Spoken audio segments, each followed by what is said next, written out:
Tonight, I'm live in Beirut on the deadliest day of Israeli strikes in Lebanon for nearly 20 years.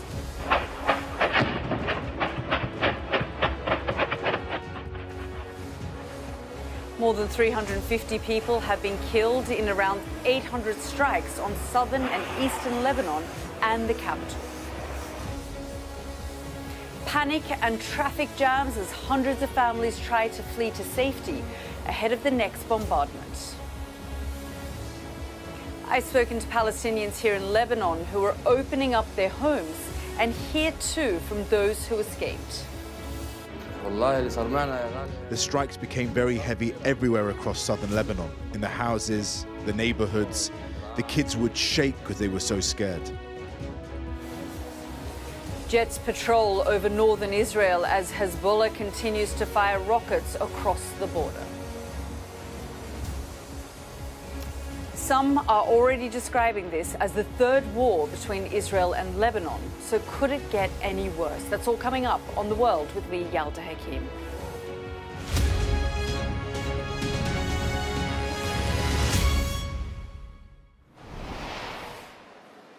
Good evening and welcome to this special edition of The World with me, Yalda Hakim, live from Beirut, where in the past few hours we have seen a significant escalation in the conflict between Israel and Lebanon. There's now a palpable sense of panic and real fear here. No one knows what will happen next. Today, Iran accused Israel of trying to stoke a wider war. The United States confirmed it would send a limited number of troops to the region, and even as tens of thousands fled the bombardment in southern Lebanon and headed for the capital, the Israeli military carried out what they described as a targeted strike just outside the city.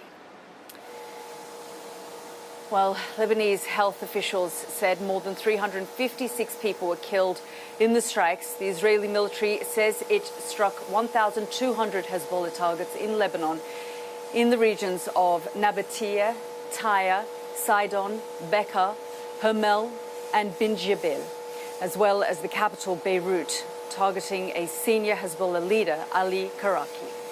Data from NASA highlights an uptick of thermal activity and the intensity and spread of the strikes. After the first rounds of airstrikes, the Israeli military warned civilians in the Bekaa Valley to leave their homes and villages ahead of further strikes on Hezbollah targets.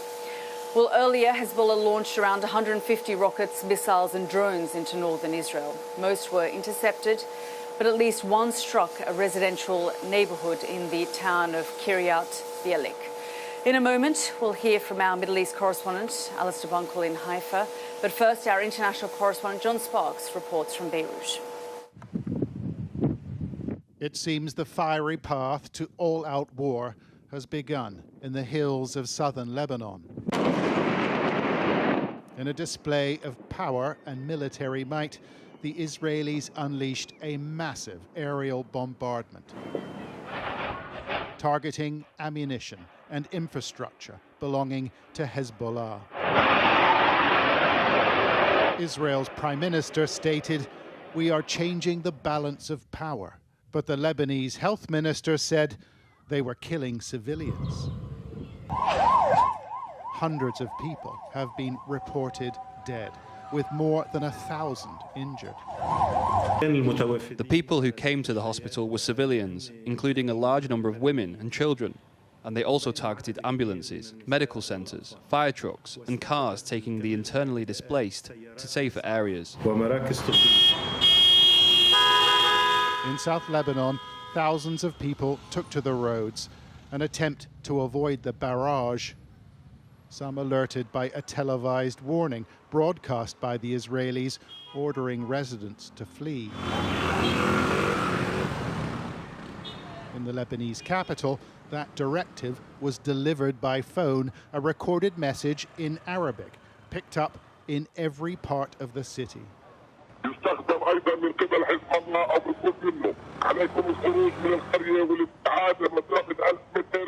Leave, it says, if you live near a Hezbollah site. Get at least 1 kilometer away. We saw chaotic scenes on the road people and possessions streaming out of districts controlled by Hezbollah. On the pavement, a software engineer called Mohammed told us his friends had all got the message. Okay, what do you make of it? Like, I've already heard from a couple of people they're leaving to the north, to the mountains. Yeah. What's your sort of reaction to it? It's definitely like a fiery moment. I'm going also to prepare some stuff to leave. Really? Yeah. Okay, so you take this seriously? Yeah. I'm going just to get my passport, just to be ready and go back like to the north. Mohammed's family lives up country, and we followed him back to his flat to watch him pack. Everybody knows about Gaza, where Israeli warnings are generally followed by airstrikes. Mohammed, will it be a relief to leave? Things are going well here. Like, Lebanon was fun a couple of months ago. Job is good. This is it. I don't want to leave because I'm enjoying Beirut, but if it's a safe decision, we have to make it. The fear has ripped through this city, and it seems nobody is immune. This building houses the Ministry of Information. And a staff member here got a call this morning from the Israeli army telling her to evacuate it. But it doesn't belong to Hezbollah. This is the government of Lebanon. People are wondering just how far the Israelis are prepared to go. These attacks are the deadliest in Lebanon in 18 years. Yet Hezbollah has shown no sign of submission. Its leaders vowing to continue the fight. John Sparks, Sky News in Beirut. Well, we're trying to establish communication with our special correspondent, Alex Crawford, who has been witnessing the panic and chaos in southern Lebanon. As soon as we get her, we will be going to that live. But in contrast to those chaotic scenes in Lebanon, as many tried to flee the Israeli strikes, in northern Israel, the streets are empty under new restrictions in one city targeted by Hezbollah rockets. Schools are shut and workplaces can only be used if there is a shelter nearby. Our Middle East correspondent Alistair Bunkle reports from Haifa.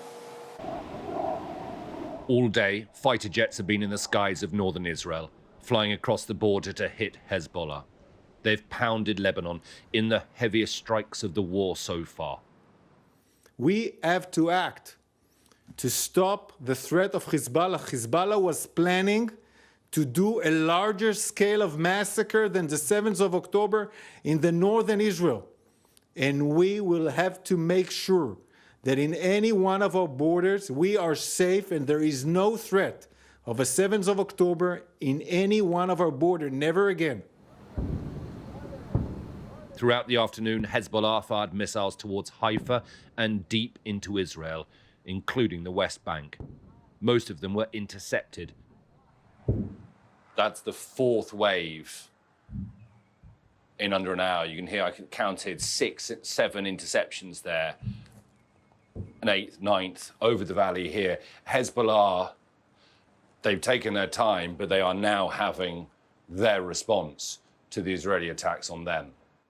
Israel's Prime Minister warned his country that the coming days could be tough.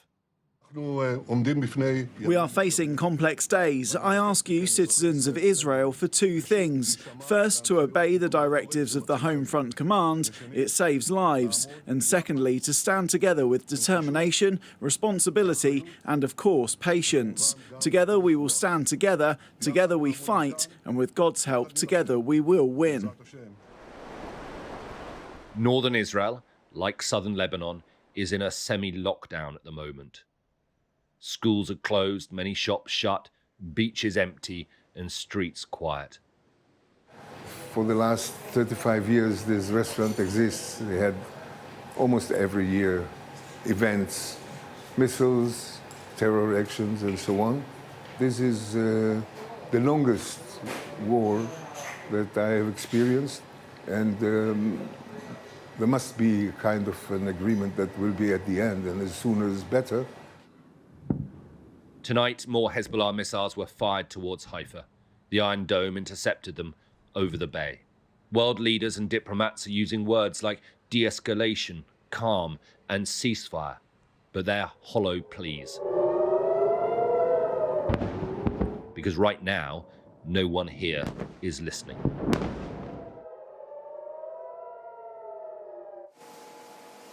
Well, let's go straight to Alistair, who joins us live from Haifa now. And Ali, all afternoon we've been hearing from the IDF, we've been hearing from the Prime Minister, all saying and warning residents, citizens to get out of the way because this bombardment doesn't look like and feel like it's going to let up anytime soon. No, it's a very fast-moving situation. It is very complex, and I just simply don't think we can predict which way this is going to go and what might happen next. But after a very heavy day, let's just kind of break down what we, can say about the two sides. Israel, I think is firstly saying, effectively messaging to Hezbollah and saying, if you want a war, then start it, and this is what it's going to look like. You are going to get pounded by us from the air and possibly a ground invasion. Incidentally, a decision has not been made, I understand, about whether or not to launch a ground invasion. And secondly, I think Israel is taking advantage of this moment to rapidly destroy a lot of the weapons and infrastructure that Hezbollah has built up over the last 20 years. Hezbollah is in a very difficult situation. They know that they are on the back foot and they are being weakened by the day. To back down now would be deeply humiliating for Hassan Nasrallah, but the alternative is to fight and up the ante, and that could ultimately, despite the damage that they inevitably do to Israel, could ultimately see their own destruction. And despite this massive arsenal of missiles that they have built up over the decades, they can't easily resupply them. So once they've used it, that capability is gone. There is a third player in all of this, Iran, Hezbollah's backer. I thought it was quite interesting today when the Iranians came out and offered, during the UN General Assembly in New York throughout this week, to perhaps start talking again to the West about nuclear negotiations. And I think there's more to it than just nuclear negotiations. I think that is a way of hinting that they could be a broker in all of this, probably in return for sanctions being lifted, for example, working it in their favour. They also don't want to see their proxy being destroyed. And so I think Israel tonight is putting effectively the ball in Hezbollah's court and saying, back down or fight. And for Nasrallah, it's which option does he take? Which is the least worst option? Yeah, absolutely. It's so many people talking about the dilemma at the moment for Iran, for Hezbollah, and what they do next. Ali, thank you so much for bringing us up to date. Well, let's speak with our John Sparks, who is here with me. In Beirut, it's been quite an intense day, John. The deadliest, not just in the last year, but frankly, for almost 20 years that we've seen. Almost 400 people have been killed in the south of the country. And then, of course, we've seen airstrikes in Beirut as well. That's right. I mean, the deadliest day since 2006, when Hezbollah and Israel fought a fierce yet short, contained war. And it feels like we're heading in that direction now, doesn't it? I mean, what a crazy day in Beirut, in the Lebanese capital. People this morning, they started getting these messages on their phone from the Israeli military, telling them, if you're in a building and you're close to a Hezbollah site, get out. You need to get a kilometer away. It really got under people's skin. It really unnerved them. They thought they'd left those times behind. Imagine you're on the way to the supermarket, you're dropping the kids off at school, and you get a message like this. Particularly in districts that are controlled in the city by Hezbollah, like Dahir, which we often talk about. We saw cars piled up with people and possessions streaming out of Dahir, for good reason, because in 2006, when the two sides went to war, Dahir was largely leveled. Much of it was leveled. People remember that. Much of it's been rebuilt now, but people have got a memory of that. And a lot of people that we stopped, I think you saw in my package, we stopped people and they said, hey, look, we're getting out of here. We saw what happened in Gaza.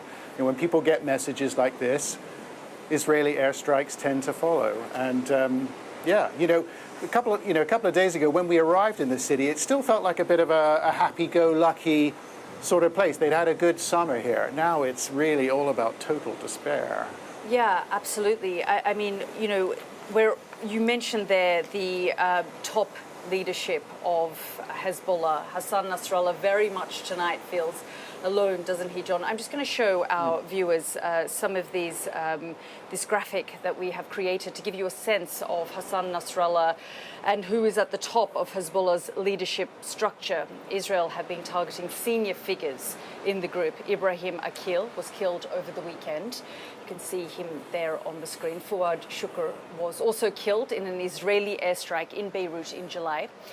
And Ali Karaki was reportedly the target of Hezbollah's attacks today. They say he's still alive. Many of Hezbollah's top commanders have also been killed, 4 major figures being confirmed dead by Hezbollah recently, with Abu Ali Rida still reportedly alive. And I have to say, John, there is no confirmation that Ali Karaki has been killed in the airstrike that took place today, but he's certainly in the sights of the Israelis. They want to isolate Hassan Nasrallah as much as possible. Yeah, they know it. They know it. They're feeling it. Ali Karaki, reportedly the head of the southern front for Hezbollah, the IDF, the Israeli Defense Forces, tonight saying they targeted him. We have heard from Hezbollah tonight. They have said that he was not wounded. So he's safe, according to Hezbollah. If that is true, that would represent the first failure on the part of the Israeli military, really for some time, because what they have had over the last couple of months is a stunning series of successes. I mean, go back to last Friday afternoon. They leveled 2 buildings and killed 2 senior Hezbollah commanders, including Ibrahim Akil, reportedly the military operations chief. One question I want to pose, though, Yalda, the extent to which these deaths of top leaders destabilize the organization. Are these deaths, are these assassinations, for example, more likely to make Hezbollah back down, to stand down, to essentially do what Israel wants? I'm not sure about that. It's certainly been expressed to me that Hezbollah has an ideology that doesn't dwell on the deaths, on the assassinations of their former leaders. If so, I think the question is, how influential is this? Are these deaths, are these assassinations going to be? Certainly, Israel tonight wants Hassan Nasrallah to feel incredibly vulnerable and isolated. These are key people who made key decisions for him in the battlefield and in other arenas as well. John, thank you so much for bringing us up to date from Beirut here. We're going to try and go to our special correspondent, Alex Crawford, who is in southern Lebanon for us. And as we said, she has been witnessing the panic as thousands of people have been trying to flee. Alex, we can see you, hopefully we can hear you, but you have been witnessing the mass exodus of people, thousands of people getting in their cars and trying to flee the fighting. I mean, absolutely extraordinary movement of people right now, tens of thousands. We're actually been stuck in this traffic jam, which is 6 lanes of vehicles, all higgledy-piggledy, taking up both sides of the main coastal road, which links the south to Beirut. And we've been in it. We've done about 15 kilometres in about 7 hours. We're only at Gazia, which is just outside Sidon. There are still a number of airstrikes going on. We were very close to one, along with all these people. I mean, these cars are packed full of families. They've got children leaning out of the windows. They've got people on the roofs. You can see that the cars are filled with belongings. Some people have just taken to walking along because we're all stuck in this huge, huge car park. Everyone else is going up north or trying to go up north, but as you can see, they're unmoving at the moment. There's one lane which we're in, which is squashed over to the side for those who are still trying to go north, very small group. but it is absolutely packed, and we've been in this for 15 kilometres now. It moves in stops and starts. We've been speaking to people, their whole families on the move, and they're saying how they're very terrified. A lot of them have come from villages right near the border, and they're going to be hours away from actually reaching anywhere. I think they're going to be spending the night in their vehicles. And as I say, airstrikes are still going on. We were just a few kilometres back just on the outskirts of Sidon, really on the outskirts, near an industrial area and a hospital, when we saw a couple of airstrikes coming in about 200 metres away from this huge group of cars. Just have a look and see what happened at that stage. Oh, over there, to your left. Yeah.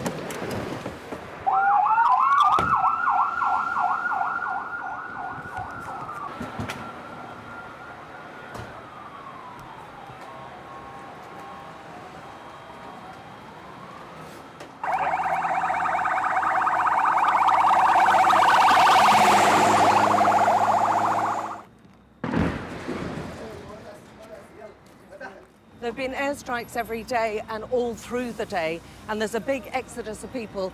Hezbollah are very sensitive about us showing any pictures, and we're being hurried away right now.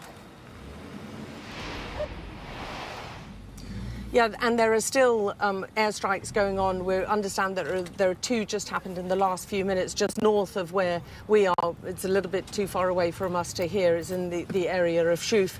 But it looks as though this is going to be a very, very long night indeed for the people of Lebanon. Alex, thank you so much for bringing us up to date from southern Lebanon. There are extraordinary scenes of those traffic jams there, of thousands of people trying to flee their homes to get to safety and get away from the fighting. But the big question is, are people safe anywhere as the airstrikes continue? And as we've been reporting, almost 400 people have been killed so far.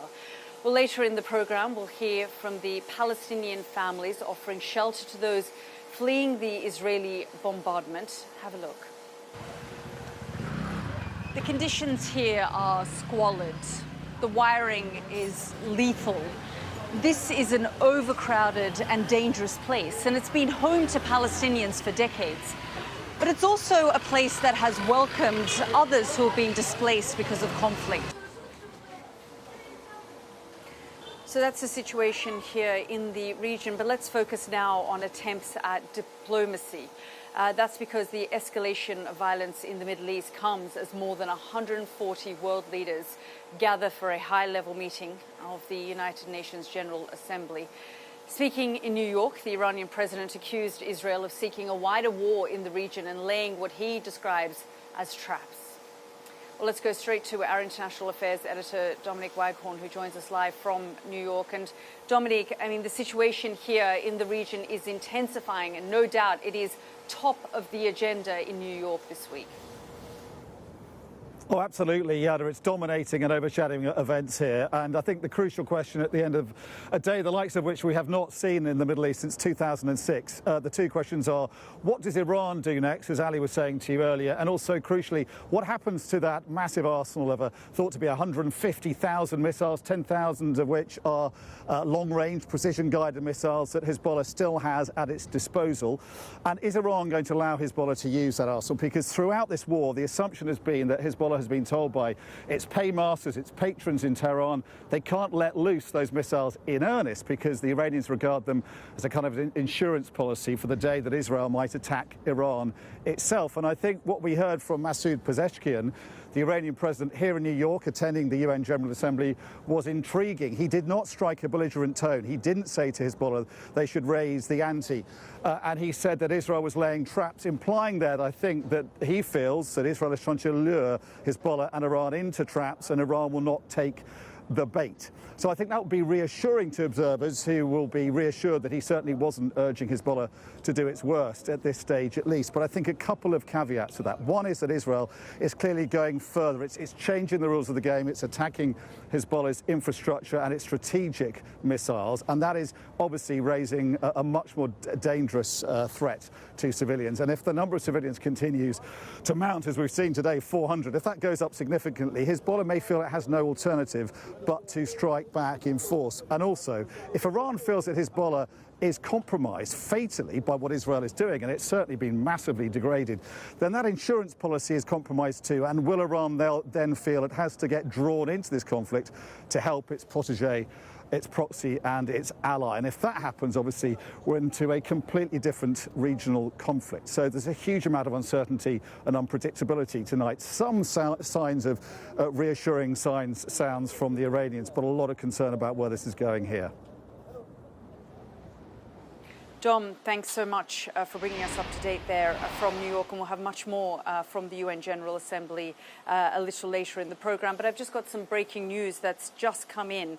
I was reporting on the death toll a little earlier. Well, the Lebanese Health Ministry has updated that death toll from the Israeli airstrikes today. They're saying that at least 492 people have been killed and 1,645 people have been wounded in the Israeli strikes on Lebanon. That's according to the Lebanese Health Ministry, reporting that the death toll has now gone up to almost 500. That is the deadliest day that we have seen, certainly in the last year of this conflict, but at least for 20 years since that 2006 war between Hezbollah and Israel. We will be keeping across all of the developments, but the death toll has now reached at least 492.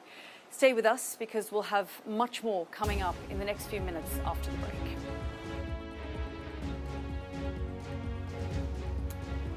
I'll be discussing Ukraine's request for more military support against Russia and the growing crisis in the Middle East. Stay with us.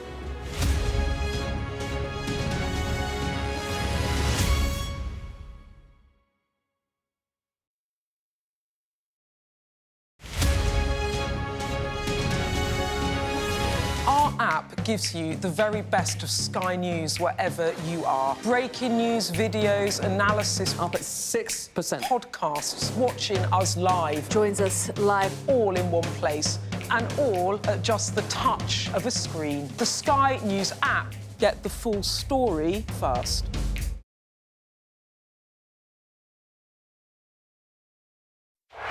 Hello and welcome to Politics at Jack and Sam's Daily, the podcast equivalent of a Pro Plus caffeine tablet that tells you everything about what you need to know in the day ahead in British politics in under 20 minutes. My name is Jack Blanchard of Politico. With me in the Zoom call is Sam Coates of Sky News. The frontrunner among the members, Kelly Badenoch, did much worse than I was expecting.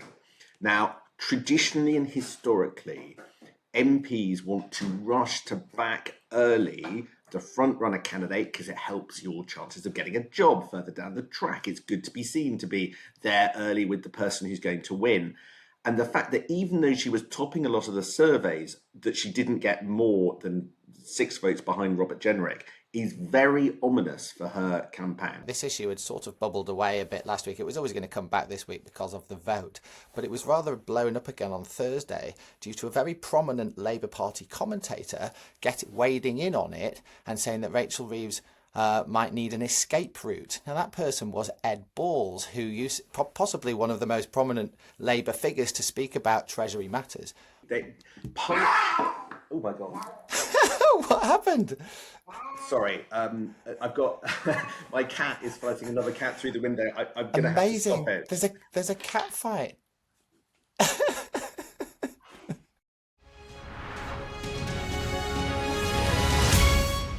There's always more to the news than a headline. We want to discover, to delve a little deeper, to find out what's really going on.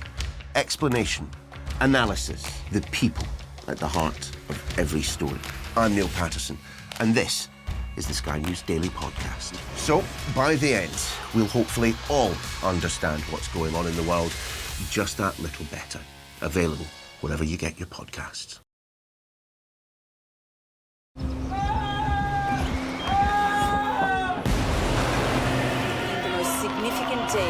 this conflict. They keep telling us that they want aid. And this is what's left of it. Tanks, heavy vehicle. Why only in America? People want their country to work. Just want a job in a normal life. Why are these homes empty? I want you to be honest with people. That has happened within minutes. Sky News, the full story first. Free wherever you get your news. I say, bring it on. With America divided and tensions running high, get ready for an election like no other. Join our teams as we follow the campaign trail as America decides. We will win, win, win.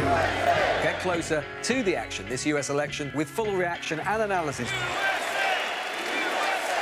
Sky News, the full story first. Welcome back to this special edition of The World with me, Yalda Hakim, live in Beirut, where tonight Lebanon's health ministry has said that the death toll has gone up to 492 people. That's the number of people who have been killed in today's Israeli attacks, and more than 1,200 others have been left injured. The bombardment is the deadliest since the 2006 Israel-Hezbollah war and will be at the forefront of concerns, along obviously with the other conflict, the war in Ukraine, as world leaders gather in New York for the United Nations General Assembly. Well, to discuss all of this, I'm joined now by the President of Estonia, Yalda Hakim. President, thank you very much for joining us here on the program. We will discuss the war in Ukraine in a moment, but I just want to get your thoughts on the developing situation here in the Middle East. The death toll has risen to almost 500 here in Lebanon following Israeli airstrikes throughout the day. The situation is intensifying, and no doubt world leaders are discussing this where you are. Yes, I know the news, and what we don't want is escalation of any kind of wars and conflicts. And most important thing what we can do now is just to sit down and start a ceasefire and peace talks, and the prisoners to be released and so forth. So the situation is not good, and we should stop any kind of escalation. But we all know how it started. It started 7th of October last year, and it has been escalated now. Yeah, I mean, are you disappointed with the level of pressure that the United States has put on both the Israelis and you know, an attempt to reach some kind of ceasefire agreement in Gaza? That hasn't been able to reach any kind of, you know, agreement over the course of the last year. And now we have an escalating situation here in Lebanon. That's a problem, and I'm also going to discuss in my talk tomorrow, because this situation now in the United Nations, and it doesn't work properly. You see, we can't guarantee any peace, and we should make changes. We should make reforms in the United Nations Security Council and so forth. So otherwise, it doesn't work. I want to focus your attention now on the war in Ukraine, President, because President Zelensky has arrived there in Ukraine. He has brought a victory plan with him. Are you hopeful that the situation there can be resolved? I visited Ukraine a week ago. I talked to President Zelensky. I talked about his peace plan, also about his victory plan he's going to present here to President Biden. And after that, it's going to be open to read to everybody. And I understand that President Zelensky puts a lot of hope on this peace plan. But the situation, of course, in Ukraine is horrible, and it has been already almost 1,000 days a war or aggression in Ukraine. And as I said, I have been there several times, 4 times actually, and I've seen these atrocities quite closely. Yes, and one of the things that the Ukrainians are now pushing for is to be able to use Western weapons deeper inside Russia. Just your response and reaction to that? My reaction is very clear. I have proposed already all the time it's illegitimate to use these weapons also in territory Ukraine to attack these military bases and military infrastructure. So otherwise the situation is different, and you see that weapons from North Korea and also from Iran, they don't have any restrictions. That means we have to lift all these restrictions from these weapons. Do you think that is putting Ukraine at a disadvantage, the fact that the Americans and other Western allies are cautious about using their weapons in Russian territory? I understand that, but you see, Russia has crossed all the red lines. So we shouldn't be cautious. So what would happen next if we provide these weapons to Ukraine? And it's not only these weapons, long-range weapons, but also they need ammunition to advance on a battlefield, because peace, the way to peace, or path to peace, goes only through battlefield, unfortunately, because there is only one peace plan at the moment. It's President Zelensky's peace plan, but Putin doesn't accept that. He wants to current situation. That means he has occupied these territories, that these territories remain to Russia. We can't accept them. And moreover, Zelensky has also invited Russia next time to the peace talks, but Russia said no. President, are you concerned of a change of leadership in the United States if we see a Trump 2.0? No, not really, because I guess both the candidates have said they continue to support Ukraine, and I'm sure they are going to do so. So you don't think with President Trump saying that, he could resolve this conflict in 24 hours and he's, keen on putting an end to this war, that also means an end to the support, unconditional support that we've seen from the United States towards Ukraine? But you must understand there are elections going on in the United States, and these talks are before the president is elected. So let's see what's going to happen after the election. As I said, but I'm convinced that U.S. is going to support Ukraine also after the president change in the United States. President, thank you very much for joining us here on the program. Thank you. That was the Estonian president, President Yalda Hakim, speaking to me there from the United Nations, where the General Assembly is being held. And world leaders are meeting with two issues top of the agenda: the war developing here in the Middle East, the escalating situation, and of course the ongoing war in Ukraine. This is The World with me, Yalda Hakim. Next up, we'll focus again on the war here in the Middle East. Tens of thousands of people are fleeing the areas targeted by Israel. Joining us are those displaced by war and conflict.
this conflict. They keep telling us that they want aid. And this is what's left of it.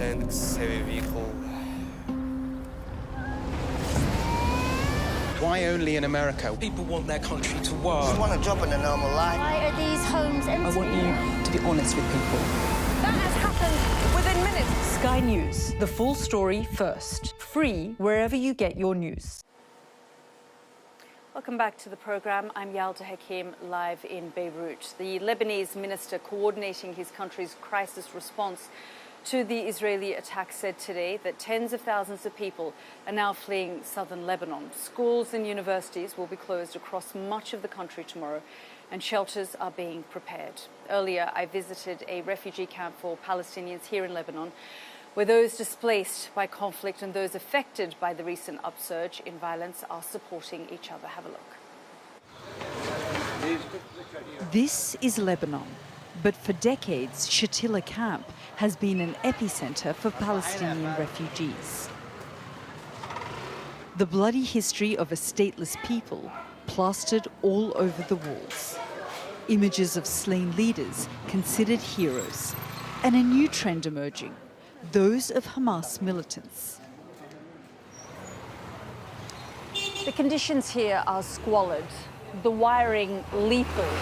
This is an overcrowded and often dangerous place. It's also been home to Palestinians for decades. But it's also welcomed people fleeing conflicts at different times. Palestinians, of course, but also Syrians. And they're now expecting hundreds of people to arrive from the south of the country. Like hundreds of thousands of Palestinians, Haji Zainab's family were displaced following the creation of Israel in 1948. They fled to Lebanon and settled here. Like so many, she's terrified Hezbollah's war with Israel could come to her neighborhood. This situation is difficult for everyone, including for us here, as we don't know what our fate is. At the end of the day, people in Lebanon are sacrificing for us, the Palestinian people. The least we can do is open up our centers and schools and help them. They're all families with children.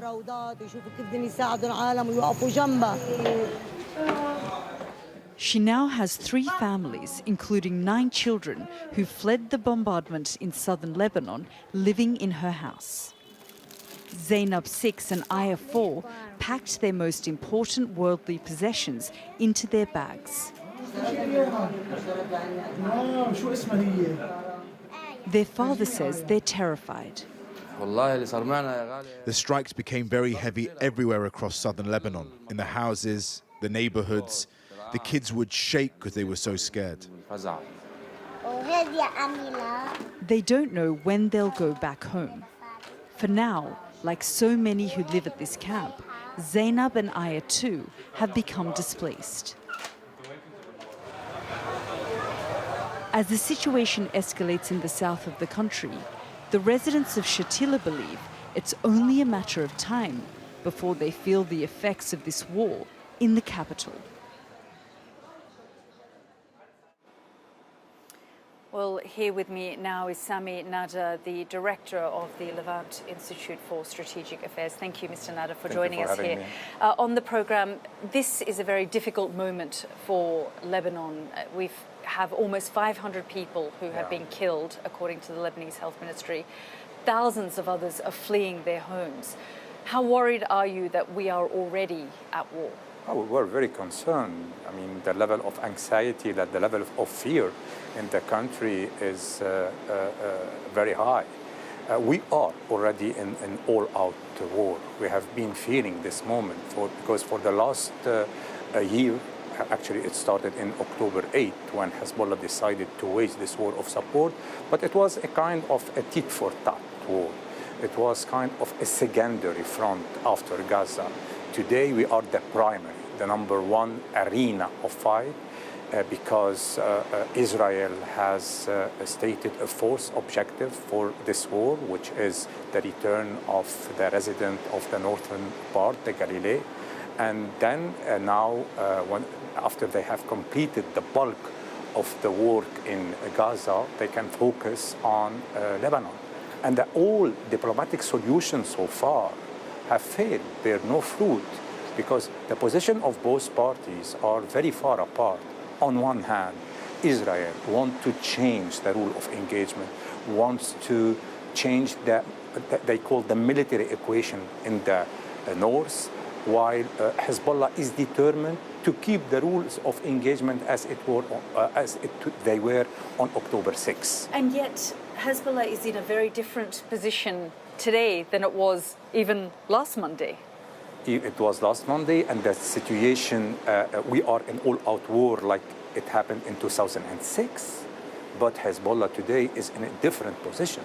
He's calling the shot alone. He's alone leading this fight, and he's bearing the whole responsibility. In 2006, he could rely on a national unity government. The institutions were functioning. Today, you have no president, a political void, a caretaking government, with practically no legitimacy, and he's fighting this war alone among a deep division at the political level. And their top commanders, one by one, being killed. We saw Fouad Shukr in July. Last Friday, we saw Ibrahim Akil, and today we know the target was Ali Karaki. We don't know if he's dead or not. The last strike for the last week showed his exposure, and how much his system is vulnerable. So this image of invincible military organization that he built since 2006 is collapsing. Mr. Nader, I want to ask you about Iran's position, because it must find itself in quite a dilemma. Yeah. Does it throw its support behind Hezbollah completely, its own creation, or does it try and keep away from this conflict? This is a very important remark. So far, Iran has his own calculus, his own interests. And Iran today, its priority is not to facilitate the advent of Donald Trump. Because with Donald Trump in power, everything will change for Iran, starting with the nuclear issue. This is why they will not risk an all-out war that will facilitate Trump coming to command. This is why they kept their distance, and they try to avoid any retaliation to the killing of Haniyeh. They haven't retaliated to any of these killings. One more indicator that Hezbollah closest ally, kept their distance from the fight he's waging. Even Assad regime since day one, kept a distance vis-a-vis what's happening between Israel and the Palestinians. Mr. Sami Nader, we're really grateful for your time. Thank you very much. Pleasure. Well, joining us now from Tel Aviv is former Israeli Defense Forces spokesperson Jonathan Conricus. Mr. Conricus, thank you very much for joining us here on the program. Israel has made its objectives very clear, that it will not stop this conflict, this war, its airstrikes and its attack on Hezbollah until its citizens are returned back to the north.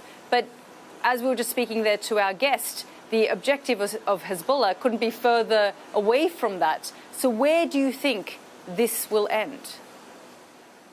Yes, good evening. Thanks for having me. Yeah, I think that currently today and perhaps tomorrow we are in a situation where there are still available off-ramps for Hezbollah to choose, okay, we're going to prefer the future of Lebanon and the future of themselves, their own organization, but specifically the state of Lebanon.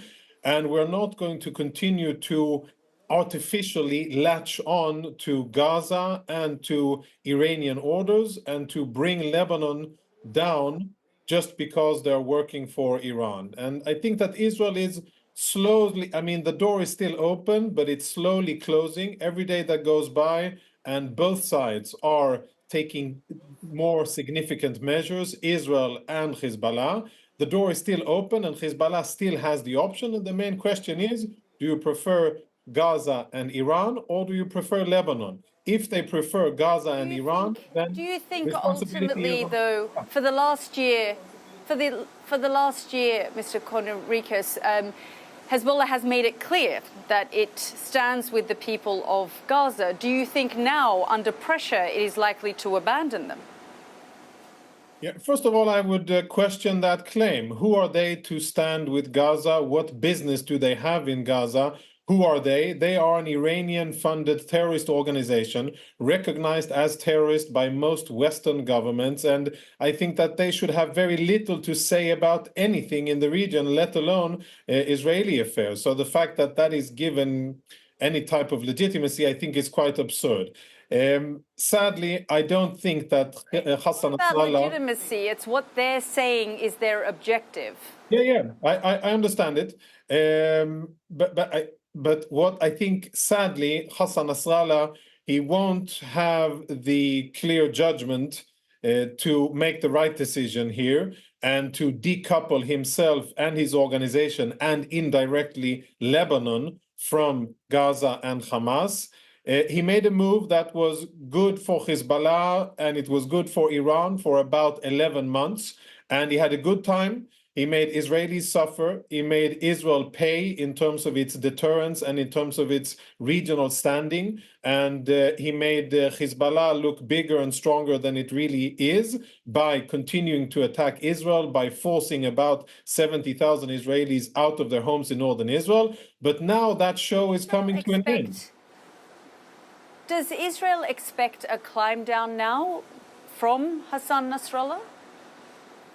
I don't think really that Israel does. I think that Israel is trying to leave open doors so that if he comes to his senses and perhaps the Iranians tell him, listen, it's not worth it, let's de-escalate, let's find some solution out of it, let's do something that will allow the Israelis to stand down. I think that Israel is keeping the door open, but honestly, I don't think that Hassan Nasrallah will make that choice. I think he will take Lebanon, drag Lebanon down with him and with his evil terrorist organization. I feel sorry for the people in Lebanon, I honestly do, who are going to deal with the consequences here. I think that's regrettable. For 11 and a half months, Israel has refrained from taking significant action because Israel has been waiting for the international community and diplomacy to do its job and to make Mr. Conriquez, I have about a minute left, but just today we have seen the Lebanese Health Ministry say 500 people have been killed. In 2006, over 30 days, 1,000 people were killed. How far is Israel planning on going? Well, first of all, we have to understand who were these people who were killed.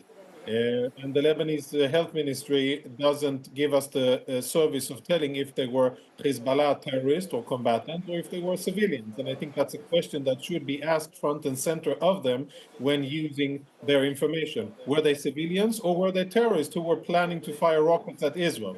In any case, Lebanese civilians are not the target. And I think Israel did something that very few militaries do, which is to call on civilians to get away from places where they know that Hezbollah has been storing weapons. And Israel gave a 2-hour advance warning before it struck locations, which I think is very fair, all things considered. I hope Lebanese civilians will heed these warnings. I hope civilian lives can be spared. Yeah, and I most importantly hope that they don't go the way of war and that they de-escalate, that Hezbollah de-escalates, but I'm not hopeful that it happens. I mean, as you say, you asked tens of thousands of people within the space of just a couple of hours to leave their homes. But Mr. Conriquez, thank you very much for joining us here on the program. Thank you. Well, we've been hearing about the escalating situation here in the region. I just want to show you these images that we got from our Alex Crawford in the last hour or so of dozens of cars, thousands of people queued up. You can see the traffic jam there, those images of thousands of people fleeing their homes. Tonight, they're all stuck in traffic jams, and Alex was telling us they could be stuck for hours trying to make their way to cities like this, the capital here in Beirut, to reach some kind of safety, although we have had an airstrike here in Beirut today as well. We are following all the developments. But from me and the team, good night for now from Beirut.